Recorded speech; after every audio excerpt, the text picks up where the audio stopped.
Hey everyone, this is Shalini and today we start the second part of the brain, that is a midbrain of chapter 21 class 11. So see, this green part is showing the midbrain and it is enclosed by the forebrain. Midbrain can be divided into two parts. First is the cerebral peduncle and second is the corpora quadrigemina. See what is the cerebral peduncle and where it located. So cerebral peduncle is also known as crura cerebri and it is located on the ventral side of the body.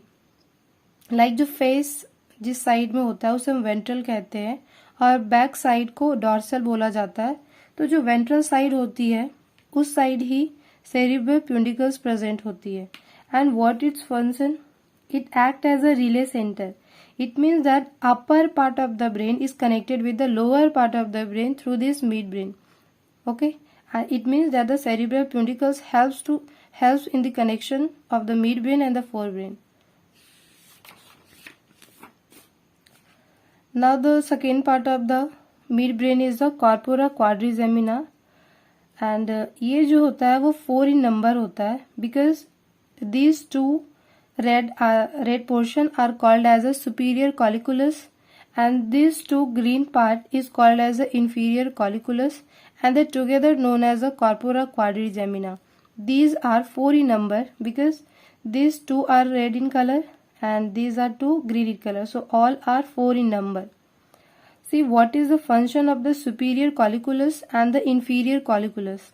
So superior colliculus act as a visual reflexes. It means that coordinate movement of the head and the eye. जब head और आई एक साथ work कर रही हो तो उसे हम विजुअल रिफ्लेक्सेस कहते हैं. लाइक अगर न्यूज़पेपर पढ़ने वक्त न्यूज़पेपर में जो वर्ड लिखी होती है वो बहुत स्मॉल होती है तो उस स्मॉल वर्ड को हम दूर से नहीं देख सकते तो हेड को बुक के ओर या न्यूज़पेपर के ओर ले जाते हैं रीड करने के लिए. तो उसमें हेड और आई दोनों एक साथ वर्क कर रही है तो उसे हम सुपीरियर कॉलिकुलस ब्रेन पार्ट से वर्क किया जाता है जिसे कि हम विजुअल रिफ्लेक्सेस कहते हैं. इंफीरियर कॉलिकुलस ये ऑडिटरी रिफ्लेक्स है जिसमें हेड और ईयर एक साथ वर्क करते हैं. लाइक अगर कोई बात कर रहा होता है और हम उसका बात सुनना चाहते हैं तो उस समय हमारा ईयर जो होता है वो उसके और टिल्टेड हो जाता है. हेड और ईयर साथ में वर्क करती है तो उसे हम ऑडिटरी रिफ्लेक्स कहते हैं और ये कॉर्पोरा क्वाड्रिजेमिना के इंफीरियर कॉलिकुलस पार्ट वर्क करना शुरू करती है उस time. Now the third part of the brain is the hind brain. See, this purple color is showing the hind brain and hind brain can be divided into 3 parts. First is the pons varolai, second is the medulla oblongata and the third part is the cerebellum. See what is the function of the pons varolai and where it located. So it located on this part of the brain. See this purple color showing the pons varolai and its function relays a sensory information to cerebellum. It means ये जो है muscle से जो भी information brain तक जाती है उसे पोन्स वेरोलाई में लिया गया. यानी कि पोन्स वेरोलाई के जो ब्रेन का पार्ट होता है वो मसल से इंफॉर्मेशन सीएनएस तक ले जाती है यानी कि ब्रेन और ब्रेन का किस पार्ट को? सेरिबेलम पार्ट तक. Second is connect the fore brain to hind brain. ये जो है पोन्स वेरोलाई फोर ब्रेन को कनेक्ट करती है हाइंड ब्रेन से. And third one is regulate breathing यानी कि ये ब्रीदिंग सेंटर को भी रेगुलेट करती है यानी कि रिदमिक सेंटर को कंट्रोल करती है. न्यूमेटैक्सिक सेंटर प्रेजेंट होते हैं पोन्स वेरोलाई में. न्यूमेटैक्सिक सेंटर प्रेजेंट होती है जो कि रिदमिक सेंटर को कंट्रोल करती है. अपर पार्ट राइट साइड में न्यूमेटैक्सिक सेंटर प्रेजेंट होता है जो कि हेल्प करता है रिदमिक सेंट्रल को कंट्रोल करने में. Now the fourth one is involve in control of sleep cycle. हमें कितने टाइम तक सोना है या कितनी आवर की स्लीप लेनी है ये ब्रेन के किस पार्ट से वर्क किया जाता है? पोन्स वेरोलाई. अगर आप अच्छे से स्लीप नहीं करते हो या फिर आप 6 to 7 आवर सोते नहीं हो तो पोन्स वेरोलाई फंक्शन करना स्लो कर देती है. So everyone should sleep at least 6 to 7 hours. for proper work of the brain. And the second part of the hindbrain is the medulla oblongata. Its main function is to control the involuntary process.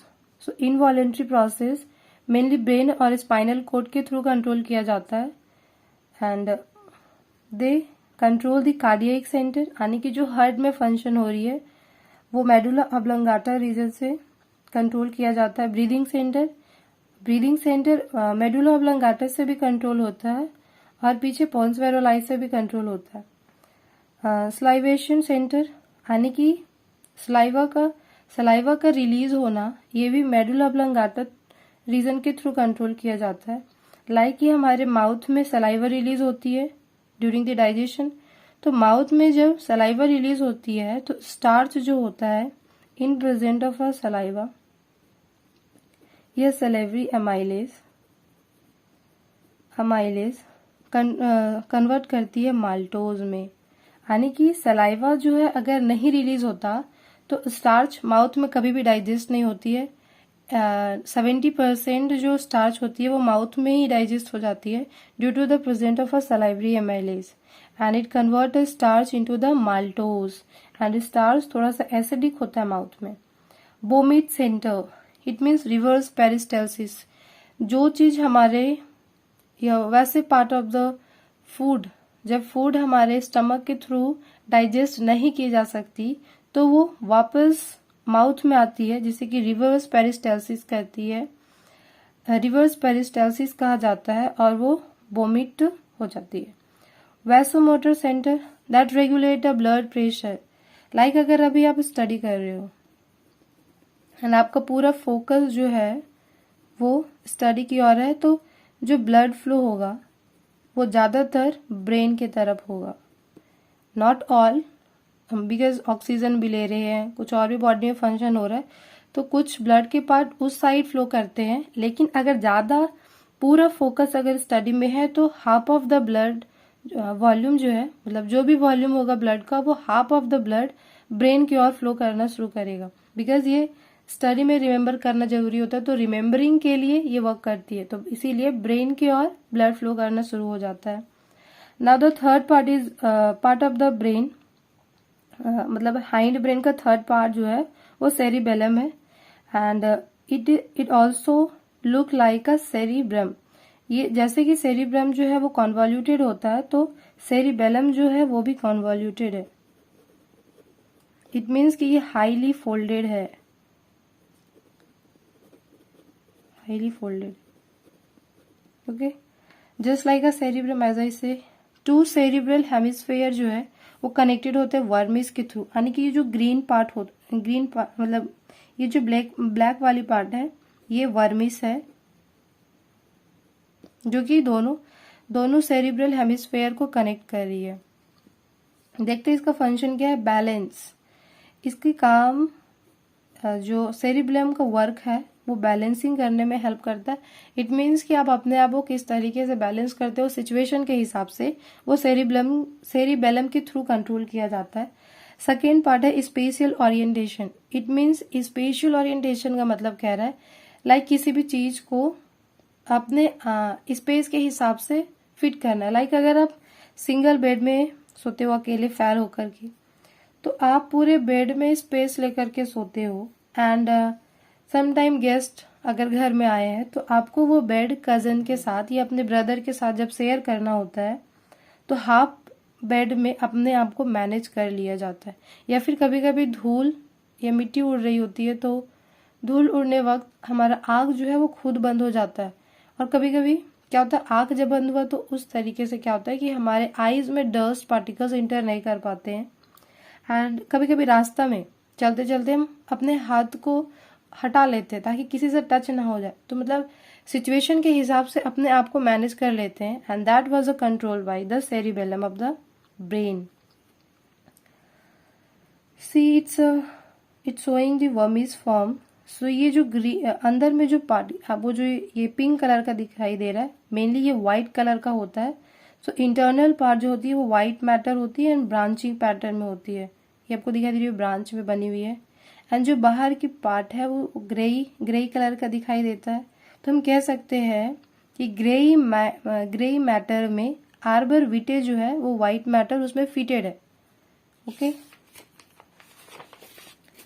Now the steam, brain steam के बारे में पढ़ना है. ठीक है, NCERT की book में ये दी गई है कि जो मिड ब्रेन है और हाइंड ब्रेन है ये टुगेदर ब्रेन स्टीम कहलाती है. ओके, सो अभी हम उसी को देखने वाले हैं. Like a mid brain and hind brain को ब्रेन स्टीम कहते हैं. हाइंड ब्रेन में ही पोन्स वेरोलाई आता है और मेडुला ऑब्लंगाटा आता है. सेरिबेलम भी आता है, बट ब्रेन स्टीम में सेरिबेलम को नहीं ली गई है. ब्रेन स्टीम में देखते हैं कि ब्रेन और स्पाइनल कोड की कलर क्या है. तो जो ब्रेन है, तो ब्रेन का जो आउटर कलर है वो ग्रेई मैटर है. इनर मैटर जो है, यानी कि इनर जो है वो व्हाइट मैटर है. और अगर हम बात करें मेडुला ऑब्लंगाटा की, तो मेडुला ऑब्लंगाटा में ब्रेन का जस्ट अपोजिट है. ब्रेन में अगर आउटर में ग्रेई मैटर है और इनर में व्हाइट मैटर है, तो मेडुला ऑब्लंगाटा में इनर में ग्रेई मैटर है और आउटर में व्हाइट मैटर है. जैसे कि यहाँ स्पाइनल कोड में, स्पाइनल कोड और मेडुला ऑब्लंगाटा दोनों में ही आउटर मटेरियल जो है वो व्हाइट मैटर होते हैं और इनर में ग्रेई मैटर है. देखते हैं कि ब्रेन जो होता है वो कैसे ग्रे मैटर बनता है, या फिर किस तरीके से हमें ग्रे दिखाई देता है और किस तरह से व्हाइट दिखाई देता है. यानी कि जो ब्रेन का इनर पार्ट है वो व्हाइट क्यों है और जो बाहर वाली पार्ट है वो ग्रे क्यों है. तो जो बाहर की पार्ट है वो ग्रे कलर या आउटर अपीयरेंस जो है वो ग्रे मैटर है, बिकॉज वहाँ डेंड्राइट्स प्रेजेंट होते हैं और साइटोन. यानी कि जो नॉन माइलिनेटेड एक्सॉन होते हैं उसे ग्रे मैटर बोला जाता है.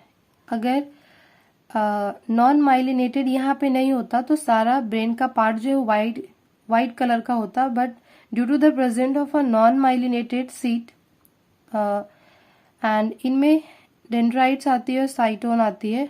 एंड इट्स फंक्शन, डेंड्राइट का फंक्शन होता है किसी भी स्टिमुलस को रिसीव करना, साइटोन का काम है उसको प्रोसेस करना and then to pass to the axon. So grey matter हमें दिखाई देती है due to the non myelinated axon, and white matter inner में व्हाइट है due to the present of a myelinated axon. Okay, now see what is the limbic centre. Limbic centre क्या होती है? ये इमोशनल ब्रेन पार्ट है, यानी कि different kind of emotion control by the different part of the brain and many of them control by the other part also. So first one is the hypothalamus. What is the function of hypothalamus and which kind of emotion it control? So first it maintain a homeostasis. It means the temperature of the body, that is 37 degrees Celsius. अगर winter है तो shivering करवाती है. Okay, अगर summer season है तो sweating करवाती है. And it main purpose is to maintain 37 degree Celsius of the body और overall control this part. It means it maintains the homeostasis without damaging the body. Like in winter में बहुत ज़्यादा ठंड लग रही होती तो 37 डिग्री सेल्सियस को मेंटेन करने के लिए शिवरिंग करवाती है, जिससे एनर्जी प्रोड्यूस होता है और बॉडी का टेम्परेचर जो है वो इंक्रीज कर जाता है. समर बॉडी का टेम्परेचर ऑलरेडी इंक्रीज हुआ होता है, उसको डिक्रीज करने के लिए स्वेटनिंग करवाती है. And it is also the centre for the sexual desire. And the second part is the amygdala. Amygdala is a part of the emotion where you become angry और it's called as a rage also. जो गुस्सा आना, किसी से झगड़ा करना, that was a control by the amygdala region of the brain. Third one is a hippocampus. Hippocampus is the region where a memory can be stored.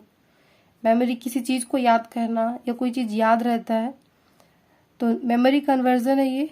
Second is a navigation skill. Navigation skill means कि बहुतों को रास्ते जो होते हैं बहुत जल्दी याद हो जाती है, तो that was controlled by the hippocampus region of the brain. Fourth one is the thalamus. Thalamus control the relays information. It means it send the information to the brain and it take up messages from the brain to the muscles. सो ये जो है ये responses को, और we can say कि stimulus को, जो भी मसल से इंफॉर्मेशन सीएनएस तक जाता है और अगेन सीएनएस से मसल्स तक आता है, उसे रिलेज इंफॉर्मेशन कहा जाता है, या फिर कह सकते हैं कि मोटर और सेंसरी इंफॉर्मेशन। लाइक मसल से ये स्टिमुलस को रिसीव करता है एंड सीएनएस उस पर प्रोसेस करती है एंड अगेन ये रिस्पॉन्स जनरेट करती है, जो कि मसल्स के थ्रू होता है। लाइक अगर हम किसी यूटेंसिल को, हीट यूटेंसिल को टच करते हैं तो टच किए तो वो स्टिमुलस हुआ एंड देन ये सीएनएस तक गया, वहां पे प्रोसेस हुआ एंड अगेन ये मैसेजेस मसल्स तक ही आता है, और ये बहुत ज्यादा फास्ट होता है, जिसकी वजह से टच करते ही हम अपने हाथ को हटा लेते हैं। It means the activity of relay information is very fast as compared to other part of the brain, and it also help in alertness। कोई आ रहा होता है, किसी की आहट से हम पहचान लेते हैं, पता कर लेते हैं कि कोई आ रहा है, अलर्ट हो गए। wakefulness and sleep, that is controlled by the thalamus। now it's completed, and the last one is a reflex and the reflex arc। so what is a reflex? It's a quick, involuntary, automatic, spontaneous action towards a stimulus। ये जो है बहुत quick होता है या फिर बहुत fast work होता है, इनवॉलेंट्री, जो हम नहीं कंट्रोल करते हैं। It's control by the brain and the spinal cord. Okay, automatic, खुद हो जाता है, नेचुरल है किसी भी स्टिमुलस को। लाइक अगर बात करते हैं, रास्ता में चल रहे हैं, बहुत स्पीड से हवा चलना शुरू की और धूल उड़ना शुरू हो गया, तो आंख की जो लाइसेस होती है, लेसेस, आईलेसेस खुद बंद हो जाती है। Why? To prevent our eyes from entering the dust particle inside it. अगर आंख बंद नहीं होता तो डस्ट चला जाता, तो इसीलिए ये क्विक होती है, तुरंत हो गई, इनवॉलेंट्री है, हम अपने हाथ से उसको बंद नहीं की, भी ब्रेन से ही मैसेजेस आती है, वो खुद बंद हो जाती है, ऑटोमेटिक हो गई। ये नेचुरल है। अगर ये ऐसा नहीं होता और बहुत कुछ सोच के किया जाता तो बहुत सारे काम गलत हो सकते हैं, बहुत सारी बॉडी पार्ट डैमेज भी हो सकती है। तो what is the function of a reflex? First is the protective, ये प्रोटेक्ट करने की काम करती है, क्योंकि ये स्पॉन्टेनियस है, ये हम नहीं कंट्रोल करते, स्पॉन्टेनियस होने की वजह से ये प्रोटेक्टिव है। सेव टाइम, यानी किसी भी काम को, जैसे कि अगर हम हॉट यूटेंसिल को टच करते हैं तो हाथ को वहां से हटा लिए, हाथ बर्न, मतलब फिंगर्स बर्न भी नहीं हुए हैं, उससे पहले ही हम हाथ को हटा लिए, तो ये हमारा सेव टाइम किया। नाउ देखते हैं रिफ्लेक्स आर्क क्या होता है। सो किसी भी स्टिमुलस या कोई स्टिमुलस को हमारा सेंस ऑर्गन रिसीव किया या फिर वहां तक स्टिमुलस पहुंची तो उसे हम रिसेप्टर कहेंगे।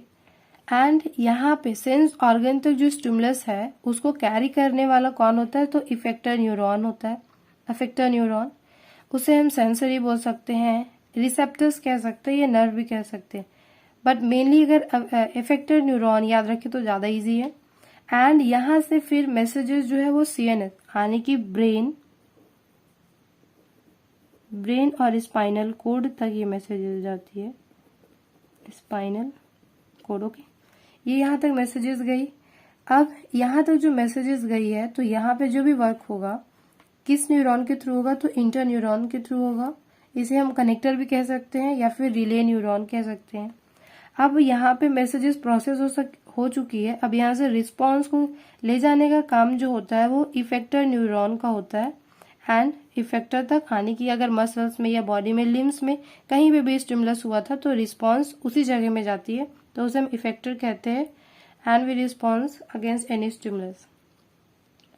अगर हम बात करें तो जो भी मसल्स से जो भी इंफॉर्मेशन ब्रेन तक ले जानी होती है वो इफेक्टर न्यूरॉन के थ्रू होती है। सीएनएस तक पहुंची एंड सीएनएस से जो भी रिस्पॉन्स ले जाना होता है वो इफेक्टर न्यूरॉन के थ्रू होता है।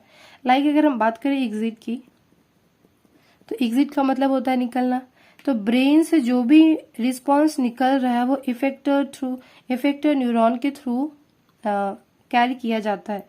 E for effector, and E for exit, तो हम इस तरीके से याद कर सकते हैं कि एग्जिट मतलब निकलना होता है, तो ब्रेन से जो भी रिस्पॉन्स आएगा या वहां से निकलेगा तो वो इफेक्टर न्यूरॉन के थ्रू होगा।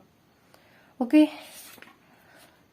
और थोड़ा सा कुछ पॉइंट है। फर्स्ट कि हमारे ब्रेन जो है वो 1 kg टू 1.5 kg तक का होता है, बट हमें फील क्या होता है कि वो ज़्यादा वेट का नहीं है, एटलीस्ट मे बी 0.8 kg का फील होता है, 0.8 kg।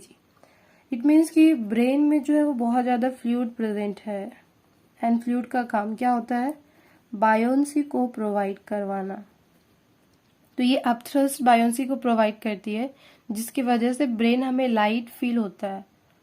नाउ अब हम बात करते हैं स्पाइनल कॉर्ड की। तो जिस तरीके से ब्रेन में प्रोटेक्शन प्रोवाइड है स्कल के थ्रू, उसी तरीके से स्पाइनल कॉर्ड में भी प्रोटेक्शन प्रोवाइडेड है वर्टिब्रल कॉलम के थ्रू। ब्रेन में भी मेनिंजेस प्रेजेंट थी, एंड ये सिमिलर मेनिंजेस वहां पे भी प्रेजेंट थी, बट वहां पे हम ब्रेन मेनिंजेस कह रहे थे। अब अगर ये स्पाइनल कॉर्ड में प्रेजेंट है तो इसे हम स्पाइनल मेनिंजेस कहेंगे। इनर में पाया मैटर है, एंड मिडिल में आर्केनॉइड प्रेजेंट है, एंड आउटर में ड्यूरा मैटर प्रेजेंट है।